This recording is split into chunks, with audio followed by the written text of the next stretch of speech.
नमस्कार, खबर दोपहर में आप सभी का स्वागत है। मैं हूं बरखबली। समाचारों में आगे बढ़ने से पहले सबसे पहले नजर आज की हेडलाइंस पर। अरावली खनन मामले में पिछले फैसले पर सुप्रीम कोर्ट ने लगाई रोक। केंद्र और 4 राज्यों को नोटिस जारी किया। मुद्दों की जांच के लिए एक नई एक्सपर्ट कमेटी बनाने का आदेश दिया। उन्नाव रेप केस में पूर्व विधायक कुलदीप सिंह सेंगर को सुप्रीम कोर्ट से बड़ा झटका लगा। सुप्रीम कोर्ट ने दिल्ली हाई कोर्ट के आदेश पर लगाई रोक, नहीं मिलेगी जमानत।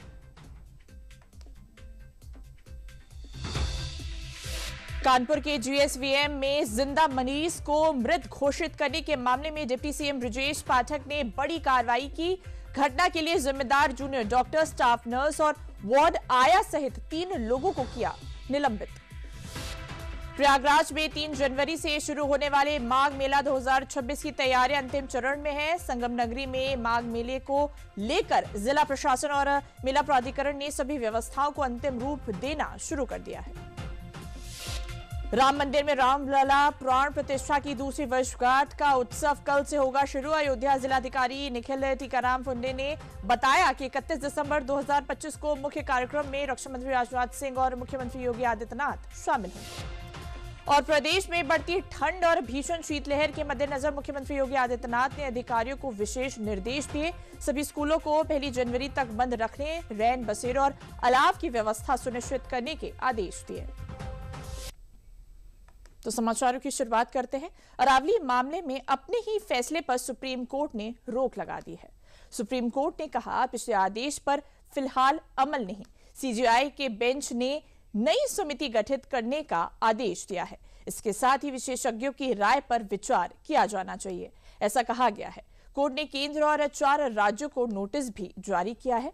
सुप्रीम कोर्ट ने अरावली पहाड़ी और अरावली रेंज की सेंट्रल पर्यावरण मंत्रालय की परिभाषा को स्वीकार करने के अपने फैसले जो 20 नवंबर को जारी किया गया था, इसको स्थगित कर दिया है। उन्नाव दुष्कर्म मामले में पूर्व विधायक कुलदीप सिंह सेंगर की मुश्किलें बढ़ती हुई नजर आ रही हैं। उन्नाव दुष्कर्म मामले में पूर्व विधायक कुलदीप सेंगर को सुप्रीम कोर्ट से बड़ा झटका लगा है। दिल्ली हाई कोर्ट ने कुलदीप सेंगर की जमानत को हरी झंडी दिखा दी है, जिस पर आज सुप्रीम कोर्ट ने रोक लगा दी है। सीबीआई ने दिल्ली हाई कोर्ट के फैसले को सुप्रीम कोर्ट में चुनौती दी थी। याचिका पर सुनवाई करते हुए सर्वोच्च न्यायालय ने दिल्ली हाई कोर्ट का फैसला पलट दिया है। कुलदीप सेंगर को फिलहाल जेल में ही रहना होगा। सुप्रीम कोर्ट ने हाई कोर्ट के आदेश के खिलाफ सीबीआई की अपील पर सेंगर को नोटिस भी जारी किया है। मुख्यमंत्री योगी आदित्यनाथ ने सोमवार को गोरखनाथ मंदिर में जनता दर्शन के दौरान लोगों की समस्याएं सुनी और अधिकारियों को सभी फरियादियों की समस्याओं का समाधान करने का निर्देश दिया। वहीं सीएम ने गोरखनाथ मंदिर में रुद्राभिषेक और हवन भी किया।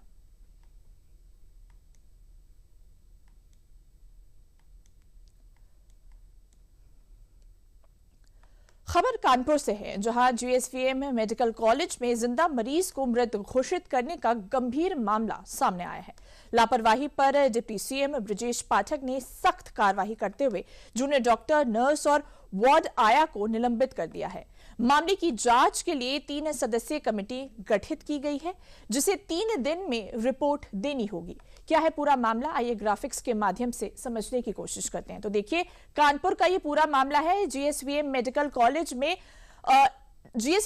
कॉलेज में एक जिंदा मरीज को मृत घोषित कर दिया गया। बड़ी लापरवाही जो है वो सामने आ रही है। मृत के स्थान पर जीवित मरीज की पुलिस इंफॉर्मेशन भेजी गई थी पोस्टमार्टम करवाने के लिए, जहां पर तब सामने आया कि जो मरीज है वो जिंदा है। मामला मेडिसिन वार्ड नंबर 12 बेड संख्या 43 का है। जब पुलिस इंफॉर्मेशन भेजी गई तब ये सामने आया कि जो मरीज है वो जिंदा है। मामले पर डिप्टी सीएम ब्रजेश पाठक ने सख्त संज्ञान लिया है और इस पर कमेटी भी बैठाई गई है। 3 सदस्यीय जांच कमेटी का गठन भी किया गया है, जहां पर जूनियर डॉक्टर, स्टाफ नर्स और वार्ड को निलंबित कर दिया गया है। जीएसवीएम हॉस्पिटल से बड़ा जो मामला है वो सामने आया है। Junior resident doctor Himanshu Maurya पर भी कार्रवाई की जाएगी कि आखिर इतनी बड़ी लापरवाही कैसे हो गई। नर्सिंग स्टाफ सदी सोनकर और वार्ड आया रहनुमा को भी निलंबित किया गया है। देखिए, अब जीएसवीएम मेडिकल कॉलेज से इतना बड़ा जो मामला है वो सामने आया, जहां पर एक जिंदा मरीज को मृत घोषित कर दिया गया। उसका पोस्टमार्टम करवाने के लिए पुलिस इंफॉर्मेशन भी दी गई थी। जब ये मामला सामने आया तब पता चला कि जो मरीज है वो जिंदा है। कमेटी को 3 दिन में रिपोर्ट सौंपने का भी निर्देश दिया गया है। जीएसवीएम मेडिकल कॉलेज में एक जिंदा मरीज को मृत घोषित कर दिया गया। कानपुर से बड़ा मामला सामने आया। जीएसवीएम में डॉक्टरों से बड़ी चूक हुई है, जहां पर एक जिंदा मरीज को मृत घोषित कर दिया गया और पुलिस इंफॉर्मेशन के लिए डॉक्टर थे जिनसे एक गलती हुई है, वो वहां पे बैठे हुए थे। तो दो बेड में, अगल बगल बेड में डेस्टिट्यूट मतलब उनका जो हमें पिकअप कर लिया, रास्ते में मिल गया या कहीं पुलिस हमारे पास छोड़ गई, जिनके रिश्तेदार ने कोई उनका नाम अता पता नहीं होता, तो 2 डेस्टिट्यूट पेशेंट जिनको सेम बीमारी थी, एक ही बीमारी के 2 पेशेंट थे, तो उनके फाइल वहां पे रखी हुई थी। तो उतने में एक की डेथ हो गई। तो जिसकी डेथ हुई तो उन्होंने उतने में जो डॉक्टर साहब फाइल बनाते हैं उनके पास कॉल आती है, सामने एसडीओ है, वहां एक पेशेंट को हार्ट अटैक हो गया, आप तुरंत पहुंचिए। तो हड़बड़ाहट में उन्होंने उसकी जो पीआई होती है, एक डेस्टिट्यूट की फाइल जो अगल बगल है दूसरे में भर दी उन्होंने पीआई, और इसको न नर्स के द्वारा चेक किया, न वार्ड आया के द्वारा चेक किया गया, जो कि एक लापरवाही की श्रेणी में आता है। कुछ भी हो, वर्कलोड कितना ही, भले ही वो 16 घंटे से काम कर रहे थे, वर्कलोड बहुत ज्यादा था, लेकिन लापरवाही है। इसको हम बहुत सख्त से हमने इसको टैकल किया। 3 लोग को, एक डॉक्टर को, एक नर्स को और एक वार्ड आया जो थी, जो वार्ड बॉय का काम देख रही थी, तीनों को सस्पेंड कर दिया है, क्योंकि 3 स्तर से गलतियां हुई। और एक जांच कमेटी गठित की है, जो हमारी वाइस प्रिंसिपल प्रोफेसर ऋचा गिरी उसकी हेड है, अध्यक्षा है। उसके बाद में डॉक्टर आर के सिंह जो एसआईसी हैं, और doctor CMS doctor Saurabh Agarwal जो मेडिसिन के ही हैं, और 48 घंटे दिए हैं इनको रिपोर्ट सबमिट करने के लिए। उसके बाद ठोस कार्रवाई की जाएगी। अयोध्या में रामलला की प्राण प्रतिष्ठा की दूसरी वर्षगांठ पर भव्य उत्सव की तैयारियां पूरी हो चुकी है। अयोध्या जिलाधिकारी निखिल टीकाराम फुंडे ने बताया कि धार्मिक कैलेंडर के अनुसार 31 दिसंबर 2025 को मुख्य कार्यक्रम आयोजित होगा। ट्रस्ट द्वारा विभिन्न कार्यक्रमों का आयोजन किया जा रहा है। 30 दिसंबर से 2 जनवरी तक विभिन्न अनुष्ठान चलेंगे। मुख्य कार्यक्रम में रक्षा मंत्री राजनाथ सिंह और मुख्यमंत्री योगी आदित्यनाथ शामिल होंगे। लगातार बढ़ती श्रद्धालुओं की भीड़ को देखते हुए प्रशासन ने पुख्ता इंतजाम किए हैं। हमारा धार्मिक कैलेंडर है, उसके हिसाब से जो प्राण प्रतिष्ठा 22 जनवरी 2024 को हुई थी, उसकी दूसरी वर्षगांठ इस वर्ष 31 दिसंबर 2025 को यहाँ पर मनाई जाएगी, जिसमें कि ट्रस्ट द्वारा विभिन्न कार्यक्रमों का आयोजन किया जा रहा है। कल से ही विभिन्न अनुष्ठान शुरू हो जाएंगे और ये 2 तारीख तक चलेंगे। कुल 5 दिन इस प्रकार के धार्मिक अनुष्ठान चलेंगे। इसका मुख्य कार्यक्रम जो 31 दिसंबर को है, उसमें माननीय रक्षा मंत्री जी और साथ ही साथ माननीय मुख्यमंत्री जी आएंगे। उनके द्वारा मंदिर में पूजा और दर्शन किया जाएगा। साथ ही साथ एक छोटा सा कार्यक्रम मंदिर में अंगद टीला पर आयोजित किया जाएगा, जहां पर दोनों ही महानुभाव लोगों को संबोधित करेंगे।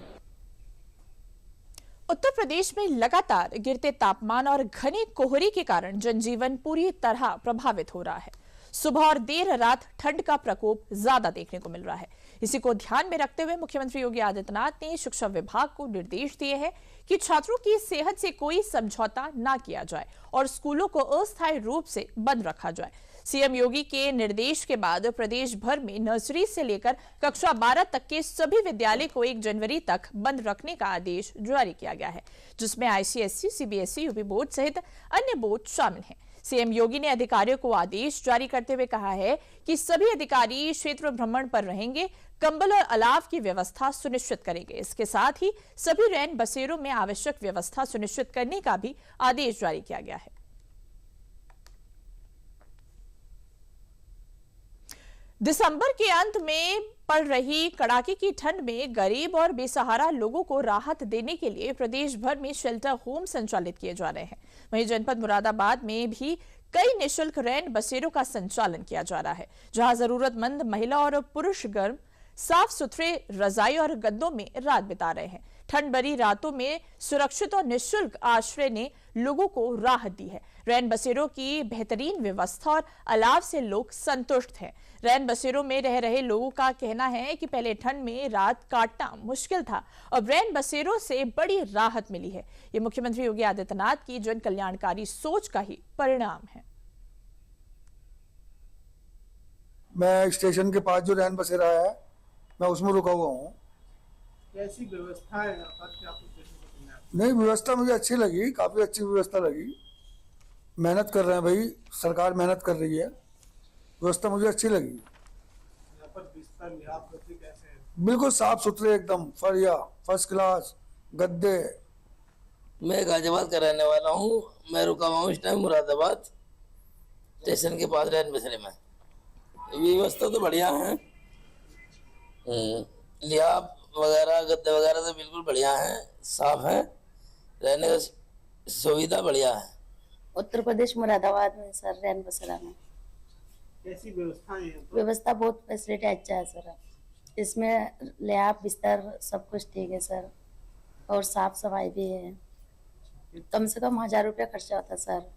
यहाँ पर यह बिल्कुल कुछ नहीं लिया जा रहा है सर। हमारी व्यवस्था बहुत अच्छा है। हम आया तो हमारा आधार कार्ड से एंट्री किया गया और हमें बिस्तर उस्तर अच्छा मिला। बता दें कि नए साल के आगमन के साथ ही सर्दी भी अपने चरम पर है। ठंड और घने कोहरे के कारण यात्रा करने वाले लोगों को भी असुविधा हो रही है। घने कोहरे का कहर इस कदर है कि इसका सीधा असर अब ट्रेनों और हवाई सेवाओं पर पड़ रहा है। दिल्ली एयरपोर्ट पर आज कुल 128 उड़ान रद्द की गई है, जिसमें आने वाली 64 और जाने वाली 64 शामिल हैं। तो वहीं जम्मू एयरपोर्ट पर भी कोई विमान लैंड नहीं कर पाया है। करीब 34 फ्लाइट्स जम्मू एयरपोर्ट पर लैंड और टेक ऑफ नहीं कर पाई। इसके अलावा रेलवे के मुताबिक आज सुबह से लगभग 50 से ज्यादा ट्रेनें घने कोहरे के कारण कई घंटे की देरी से चल रही हैं। तो इस खबर पर अधिक जानकारी देने के लिए हमारे साथ हमारे संवाददाता अभिषेक मणि त्रिपाठी जुड़ चुके हैं। अभिषेक, देखिए, नए साल से पहले ही प्रदेश में ठंड का कहर बढ़ता जा रहा है, कोहरा भी ज्यादा बढ़ रहा है। ऐसे में मुख्यमंत्री योगी आदित्यनाथ ने भी आदेश दिया है कि स्कूल बंद रहेंगे, रास्ते में जो लोग रह रहे हैं, जो ट्रैवल कर रहे हैं, उनके लिए भी रैन बसेरे और अलाव का इंतजाम किया गया है। किस तरह से देखते हैं इस ठंड के प्रकोप से, क्योंकि देखिए इसका असर ट्रैवल पर भी पड़ रहा है। यात्रा करने वाले जो लोग हैं उनको भी काफी परेशानी का सामना करना पड़ रहा है। जी बिल्कुल, देखिए, अगर बात करें ठंड की तो इस बार अगर उत्तर प्रदेश की बात करें तो कहीं ना कहीं जो पहाड़ पे ठंड पड़ती है उस तरह की कड़ाके की ठंड देखने को मिल रही है। हम तापमान की बात करें, इस समय राजधानी लखनऊ में दोपहर के 2 बज रहे हैं। हम अपने सहयोगी कैमरामैन से कहेंगे, वो आपको दिखाना चाहेंगे कि इस समय जो तापमान है वो 16 डिग्री है, आप देख सकती हैं। मतलब अगर इससे आप अंदाजा लगा सकती हैं कि रात का तापमान जो कि अब तक जो दर्ज किया जा रहा था लखनऊ का, वो लगभग 11 डिग्री जा रहा था, लेकिन जिस हिसाब से इस समय दोपहर के 2 बजे 16 डिग्री तापमान है, वो रात तक जो है 4 से 5 डिग्री भी जाने का अनुमान लगाया जा रहा है। अगर बात करें तो 31 तारीख तक तो ठंड बढ़ने के आसार है, लेकिन आने वाले नए साल में भी अभी जो है ठंड से राहत देखने को नहीं मिलेगी, क्योंकि 1 से लेकर 4 तारीख के बीच में जो मौसम विभाग का पूर्वानुमान है कि इस बार बूंदाबांदी बारिश भी देखने को मिल सकती है। तो कहीं ना कहीं ठंड में और इजाफा ही होना है लगातार। अगर बात करें मुख्यमंत्री योगी आदित्यनाथ की, तो उस तरह सभी जो है स्कूलों को 1 तारीख तक बंद किया गया है। लेकिन अगर बात करें व्यवस्थाओं की तो जगह जगह जो है, अगर लखनऊ की अगर बात करें तो कम 100 से अधिक जो है अस्थायी रैन बसेरे हैं, और अस्थायी रैन बसेरों की बात करें तो 10 से अधिक जो है स्थायी रैन बसेरे हैं, जो लगातार पहले से संचालित हो रहे हैं। हम आपको दिखाना भी चाहते हैं, इस समय राजधानी लखनऊ में 2 बजे का टाइम है। आज काफी समय बाद जो हल्की धूप तो देखने को मिल रही है, लेकिन जो तापमान मैंने आपसे बताया कि इस समय दोपहर के 2 बजे 16 डिग्री तापमान, मतलब जैसे कि पहाड़ों में ठंड पड़ती है, ठीक उस तरह जो है ठंड पड़ रही है। तो कहीं ना कहीं लोग जो है, देखिए, मफलर और तमाम जो है चीजों को बांधे हुए निकल रहे हैं। धूप निकली हुई है लेकिन लोग पैक नजर आ रहे हैं। इसका मतलब कहीं ना कहीं जो ठंड की मार है वो लगातार पड़ती दिख रही है, और लगातार जो ठंड बढ़ती हुई नजर आ रही है, जिसको लेकर लोग भी तैयारी किए हुए हैं। और सरकार ने भी लगातार, अगर बात करें, मुख्यमंत्री योगी आदित्यनाथ पूरे मामले में खुद नजर बनाए हुए हैं। कुछ दिन पहले भी वो गोरखपुर में भी रैन बसेरों में निरीक्षण किया, उन्होंने कंबल बांटा, खाने पीने की चीज दी। तो लगातार सरकार काम कर रही है।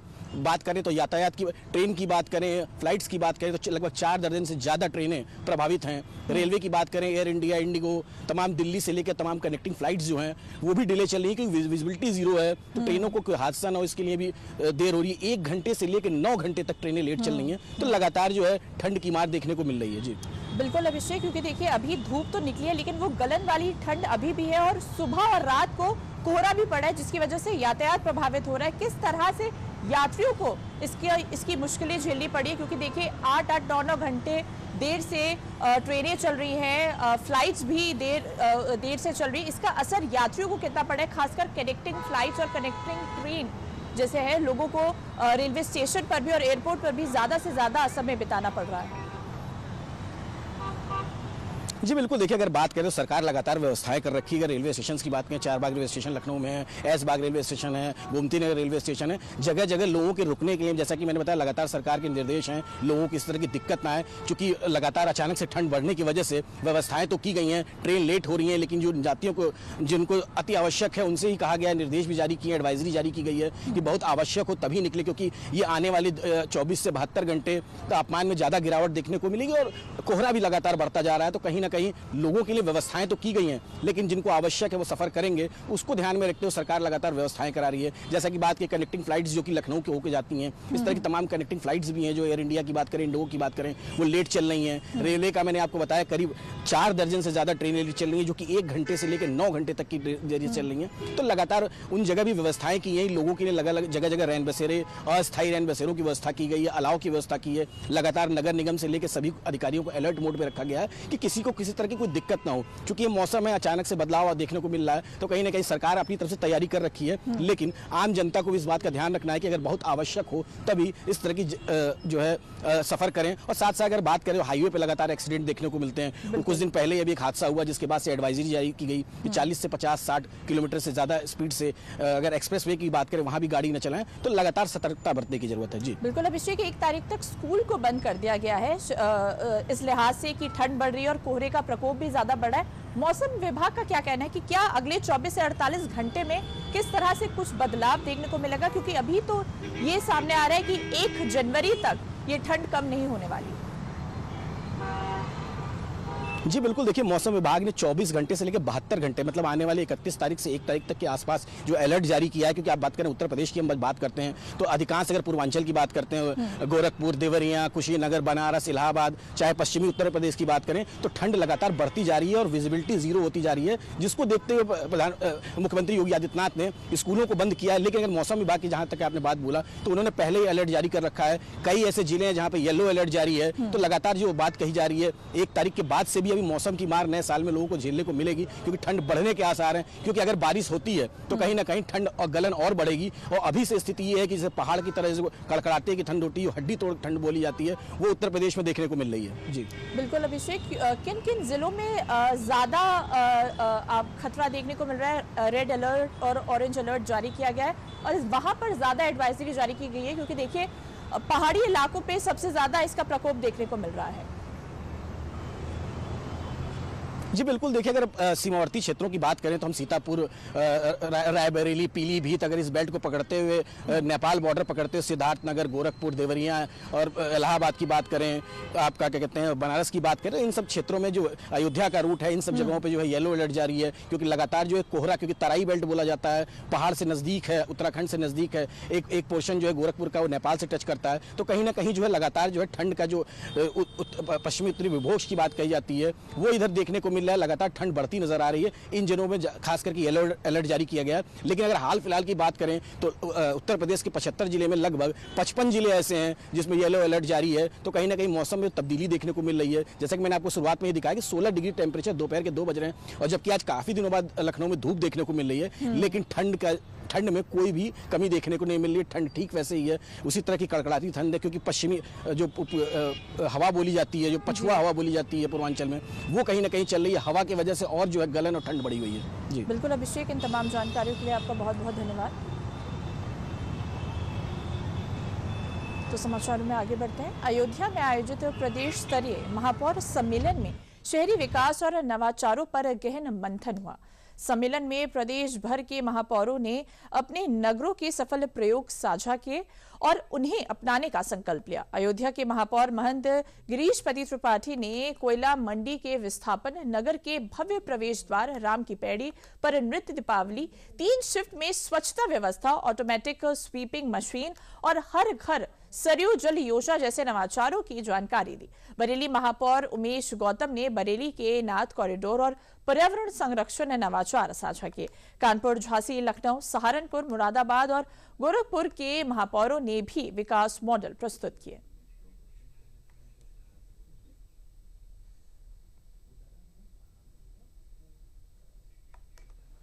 अयोध्या के माननीय महापौर जी का आभार व्यक्त करती हूँ कि कल उन्होंने हम लोगों को बुलाया, श्री राम लला के दर्शन कराए हैं। बहुत अच्छी, जिस लड़ाई के लिए हमारे दसियों पीढ़ियां समाप्त हो गए हैं, आज हमारे प्रधानमंत्री, हमारे मुख्यमंत्री जी की वजह से आज उनकी जन्मभूमि पे जो चहल पहल, जो एक उनकी स्थापना हुई है, इसके लिए मैं अपने प्रधानमंत्री का बहुत बहुत आभार व्यक्त करती हूँ। हम लोग तो ये सम्मेलन करते रहते हैं। इस बार ये हुआ कि अयोध्या में हो गया। हम लोग सारे मेयर आए, हम लोग आपस में अपने अपने जिले की बात भी कर लिए।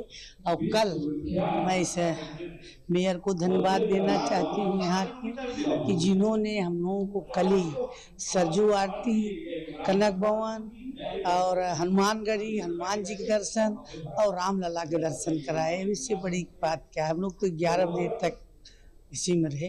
बड़ा अच्छा लगा यहाँ का, एकदम पूर्ण एकदम अयोध्या, बिल्कुल अयोध्या, जहाँ भगवान परशुराम हो, भगवान राम हो, वहाँ किसकी बात। भगवान राम की पावन नगरी है। ऐसे शुभ स्थल पर हम सभी यहाँ उपस्थित हैं और आज उत्तर प्रदेश के सभी महापौर यहाँ पर उपस्थित हैं अपने प्रादेशिक सम्मेलन हेतु। ये एक ऐसा मंच होता है जहाँ पर हम अपनी बातें रखते हैं और दूसरों की बातें सुनते हैं। दूसरों के यहाँ क्या बेहतर कार्य हो रहा है, हमने अपने यहाँ क्या बेहतर किया, इसकी चर्चा भी होती है। तो ऐसे में इस कार्यक्रम की उपादेयता बहुत बढ़ जाती है, जिससे जब हम एक दूसरे के साझा प्रयास से, सामंजस्य से हम आगे कार्य करते हैं और अपने शहर को बेहतर बनाने की कोशिश करते हैं। प्रयागराज में 3 जनवरी से शुरू होने वाले माघ मेला 2026 की तैयारियां अंतिम चरण में हैं। महाकुंभ की तर्ज पर माघ मेले की तैयारियां की जा रही हैं। 3 जनवरी से शुरू होने वाले माघ मेला 2026 की तैयारियां तेज हो गई हैं। जिला प्रशासन और मेला प्राधिकरण की तैयारियां लगभग अंतिम चरण में हैं। संगम तट पर करोड़ों श्रद्धालुओं के आगमन को देखते हुए सुरक्षा, यातायात, स्वास्थ्य और मूलभूत सुविधाओं पर विशेष ध्यान दिया जा रहा है। मेला क्षेत्र को सुव्यवस्थित और सुरक्षित बनाने के लिए इसे कई सेक्टरों और जोनों में विभाजित किया गया है। जिला प्रशासन और मेला प्राधिकरण ने क्या तैयारियां की हैं, उसे भी जानते हैं। श्रद्धालुओं के लिए स्नान के लिए संगम क्षेत्र और आसपास के इलाकों में दर्जनों घाटों का निर्माण और मरम्मत की जा रही है। मेला क्षेत्र में आवागमन के लिए गंगा और यमुना पर 9 पांटून पुल बनाए जा रहे हैं। मेला क्षेत्र में करीब 15 से 17 अस्थायी पुलिस थाने स्थापित किए जा रहे हैं। मेले में लगभग 5000 से ज्यादा पुलिसकर्मी, पीएसी, महिला पुलिस, जल पुलिस तैनात रहेंगे। आगजनी की घटनाओं से निपटने के लिए 17 फायर स्टेशन बनाए जा रहे हैं। श्रद्धालुओं के इलाज के लिए मेला क्षेत्र में अस्थायी अस्पताल, प्राथमिक स्वास्थ्य केंद्र और एम्बुलेंस सेवाएं तैनात की जा रही हैं। बिजली विभाग ने माघ मेले में QR कोड आधारित 24/7 कंट्रोल रूम बनाए हैं। मेला क्षेत्र में 15,000 स्ट्रीट लाइटें और सोलर हाइब्रिड लाइटें स्थापित की गई हैं। प्रयागराज में संगम की रेती पर फिर एक बार धूनी रमाने की तैयारी हो रही है। बीते साल का माघ महीना कुंभ मेले के नाम पर था, तो इस बार माघ मेले के नाम पर है। माघ मेले में यहाँ पर कल्पवासी आते हैं, सन्यासी आते हैं, महीनों तक संगम की रेती में धूनी रमाते हैं। ज्ञान की गंगा बहती है, शपथ ली जाती है इस बात की कि जीवन को जीने के लिए किस तरह से धर्म का उपयोग किया जाए। शास्त्रार्थ होते हैं और इन सब कर्मों को, धार्मिक कृत्यों को पूरा करने के लिए कड़ाके की सर्दी और धुंध में तो एक बार फिर मकर संक्रांति के अवसर से यह धूनी यहाँ पर सजेगी। प्रशासन उसकी तैयारियां कर रहा है। इन तैयारियों में सुरक्षा व्यवस्था की मजबूत व्यवस्था की जा रही है। घाटों के निर्माण किए जा रहे हैं, पीपे के पुलों की संख्या बढ़ाई गई है और साथ में माघ मेला क्षेत्र भी बढ़ाया गया है। कैमरामैन विवेक के साथ आशुतोष शुक्ला, DD न्यूज, संगम क्षेत्र, प्रयागराज। कुल मिलाकर माघ मेले को सुरक्षित, सुव्यवस्थित और श्रद्धालु अनुकूल बनाने के लिए प्रशासन ने बहुस्तरीय और मजबूत तैयारियां की हैं, ताकि आने वाले श्रद्धालु आस्था के इस महापर्व को शांति और सुविधा के साथ संपन्न कर सके। प्रयागराज मेला क्षेत्र में आने वाले श्रद्धालुओं और पर्यटकों की सुविधा को ध्यान में रखते हुए एक सराहनीय पहल की गई है। प्रयागराज मेला प्राधिकरण द्वारा प्रदूषण रहित गोल्फ कार्ट वाहनों का विधिवत उद्घाटन किया गया, जिससे अब मेला क्षेत्र में आवागमन और दर्शन पहले से कहीं अधिक आसान, सुरक्षित और पर्यावरण अनुकूल हो सकेगा। इस सुविधा के तहत 20 इलेक्ट्रिक वाहन मेले में पहुंच चुके हैं। आवश्यकता पड़ने पर वाहनों की संख्या को बढ़ाया जाएगा। प्रयागराज की मंडलायुक्त सौम्या अग्रवाल ने इस सेवा का उद्घाटन करते हुए कहा कि ये सेवा मेला क्षेत्र में आने वाले वृद्ध श्रद्धालुओं और बच्चों के लिए बेहद उपयोगी साबित होगी। हमारा प्रयास है कि हर श्रद्धालु को बिना किसी परेशानी के दर्शन और आवागमन की सुविधा मिले। इस बार जो है गोल्फ कार्ट की सुविधा उपलब्ध कराई गई है और ये इलेक्ट्रिक व्हीकल्स हैं, इससे कोई प्रदूषण भी नहीं होता है और इनका रूट निर्धारित कर दिया जाएगा। ये बहुत छोटे से पेमेंट पे उपलब्ध होंगी मेले क्षेत्र के अंदर भ्रमण करने के लिए। कुछ लोगों को और कोई भी जिसको चलने फिरने में दिक्कत है या अन्य भी कोई अगर इसको इस्तेमाल करना चाहता है, सबके लिए अवेलेबल रहेगी और ये श्रद्धालुओं की सुविधा के प्रति एक सार्थक कदम है। सबसे पहले मैं खड़गपुर कंस्ट्रक्शन इंफ्रा हमारे कंपनी की तरफ से आपको धन्यवाद बोलना चाहूँगा कि आपके माध्यम से ये इन्फॉर्मेशन लोगों या श्रद्धालुओं तक पहुँचे। देखिए, हम जो कंसेप्ट लेके आए इसका नाम गोल्फ कार्ट है। जैसा कि आप देख रहे हैं, गोल्फ कार्ट सर्विसेज में क्या होता है मैं संक्षिप्त में आपको बताऊंगा। हम गोल्फ कार्ट सर्विसेज में श्रद्धालुओं को 2 जगह हम यहाँ से प्राविधान करने वाले हैं। इसको हम बड़े हनुमान मंदिर और अक्षयवट, राइट, यहाँ से यहाँ तक के लिए प्राविधान हमें दिया है गवर्नमेंट ने और ये सर्विसेज में हम श्रद्धालुओं को यहाँ से वहाँ तक पहुँचाने का काम करेंगे और हमारे तरफ से उनको इस चीज़ के लिए काफ़ी हद तक सहयोग रहेगा। प्रयागराज मेला प्राधिकरण की तरफ से ये नई सुविधा उपलब्ध की जा रही है गोल्फ कार्ट गाड़ियों की, जो इलेक्ट्रिक गाड़ियाँ रहती है। तो इसमें आपको 2 वेरिएंट आने वाले, 11 सीटर, एक का मिलने वाले आपको 16 सीटर, जो यात्रियों के लिए जैसे तीर्थ स्थान रहेंगे अपने बड़े हनुमान मंदिर, अक्षयवट और नाग वासुकी जैसी जगह, वहाँ पे उनको ले जाया जाएगा और वहाँ से यहाँ कालीमार्ग रोड तक, यहाँ पे एग्जिट गेट तक उनको छोड़ा भी जाएगा। तो ऐसी सुविधा जैसे जो वृद्ध लोग रहते हैं या फिर जिनको ट्रैवलिंग करने में ये तकलीफ होती है, उनके लिए एकदम उत्तम सुविधा का नियोजन किया गया है प्रयागराज मेला प्राधिकरण की तरफ से। नहीं, इसका ये पेड रहेगा ये वाला। आज जैसे आज 4:30 बजे इनॉग्रेशन है बाय कमिश्नर मैडम, एंड फिर जैसे ही ये होगा फिर डिस्कशन होगा कि रेट कितना रखा जाएगा और जैसी रेट का डिस्क्लोज होगा वैसे हम आपको पर्सनली हम आपको इन्फॉर्म कर देंगे।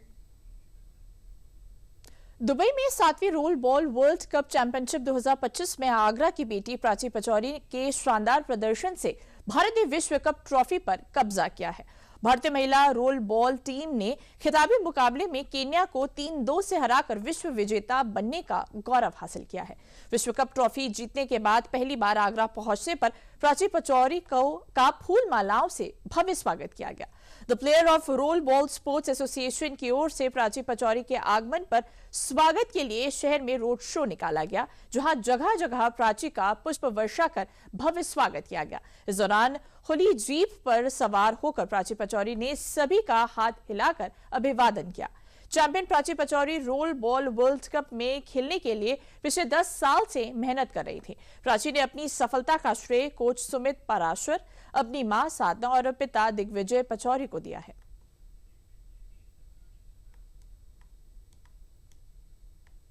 Kenya last 2 times world cup champion है, सो डेफिनेटली उनसे जब भी मुकाबला होता है वो काफ़ी लेवल प्लेइंग फील्ड होता है और उन्हें और भारत पिछले 8 सालों से उन्हें नहीं हरा पाया था।